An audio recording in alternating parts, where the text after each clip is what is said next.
Ukraine President Volodymyr Zelensky naglabas ng open letter para dito kay Russian President Vladimir Putin.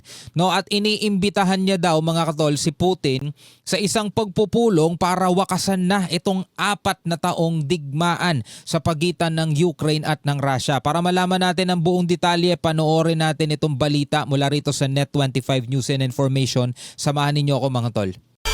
I'm just a young nigga chillin' on it. First time I seen ice was a Isang open letter ang nilabas ni Ukrainian President Volodymyr Zelensky para kay Russian President Vladimir Putin. Mungkahi ng Kiev leader, magkita sila ni Putin para mapag-usapan at tapusin ang 4 na taong gyera ng kanilang mga bansa.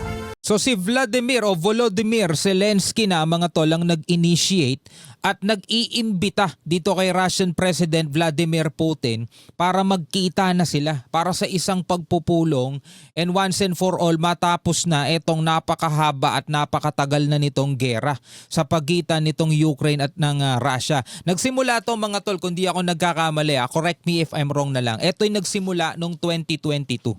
No, Russia ang unang umatake dito sa Ukraine mga tol.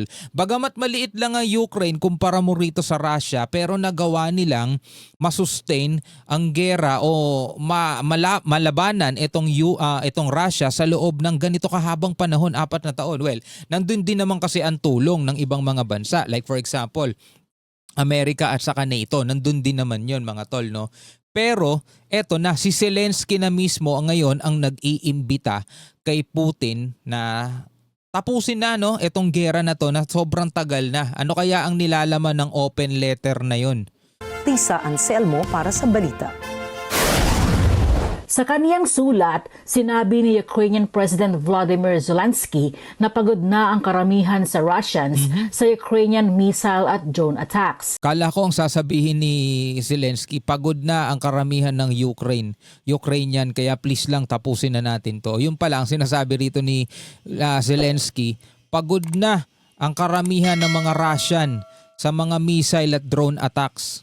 No, kasi mga tol, etong nakaraan tumitindi na naman ang palitan ng pag-atake nitong dalawang bansang to. At etong ang Russia gumagamit na nung tinatawag nilang Oresnik supersonic missile mga tol. Na grabe din yung naging pinsala dito sa ilang lugar dito sa Ukraine. Gayon din sa inflation at kakulangan sa gasolina. Aniya, handa na ang Russians para sa kapayapaan. Ayon kay Zelensky, ngayong nakatuon ang US sa Iran War, mali na maghintay lang hanggang mabalik sa atensyon nito ang giyera sa Europe. At para sa Ukrainian leader, ang daan sa kapayapaan ay dapat magsimula sa unang hanay at buong ceasefire.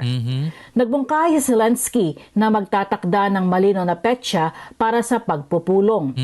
Aniya, ilang bansa ang karaniwang nag-host ng mga leader para maresolba ang mga isyu ng labanan at kapayapaan, tulad ng Switzerland, Turkey at iba pang bansa sa Arab world. Katulad na lang halimbawa ng pag-host ng Pakistan para sa pag-uusap ng Iran at saka ng Amerika, di ba? Pero ngayon ang update doon mga tol sa Iran at saka sa Amerika, bagamat meron pa rin naman meron pa rin naman daw ceasefire, pero patuloy ang palitan ng pag-atake ng Amerika at ng Iran.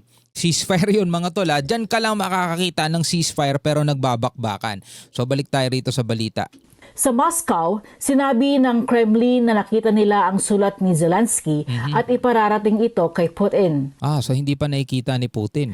Kamakailan, sinabi ng Russian leader na hindi niya isinasantabi na lumagda sa isang peace deal kay Zelensky. Siguro kahit si Putin, pagod na rin siya at sawa na rin siya, no? Pero kailangan niyang ipakita.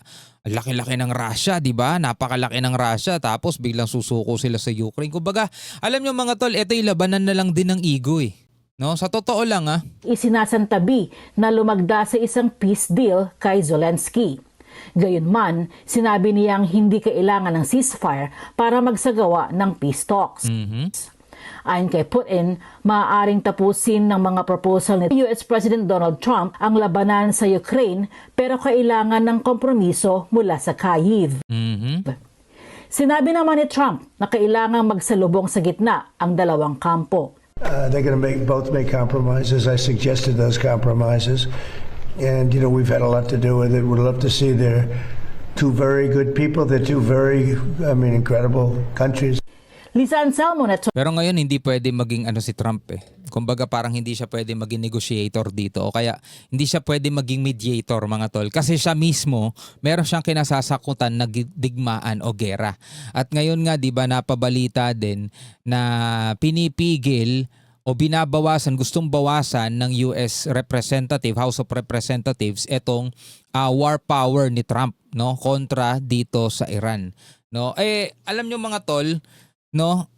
Etong mga nangyayaring gera na to, hindi na rin natin dapat pang ikagulat. Ba't nagkakaroon ng gera? Ano ba nangyayari sa mundo? Hindi na natin dapat ikagulat yan. Kasi, kumbaga, Kristiyano ka, lahat naman tayo siguro, karamihan. Alam ko may mga ibang relihiyon dito, pero kung nagbabasa ka ng Bible o kung nakakabasa ka ng Bible, alam mo na meron na talagang mga ganitong pinagpauna ng mangyayari, 'di ba? Ito'y palatandaan ng nalalapit na ikalawang pagparito o pagbabalik ng ating Panginoong Hesukristo. Well, ulitin ko, kung ikaw ay naniniwala sa Bible. Kung hindi, edi hindi, 'di ba? Pero ikaw bilang isang Pilipino o bilang isang mamamayan na naninirahan dito sa ating daigdig, ano ang inyong masasabi tungkol dito sa naging open letter ni Zelensky at pag-iimbita dito kay Putin para sa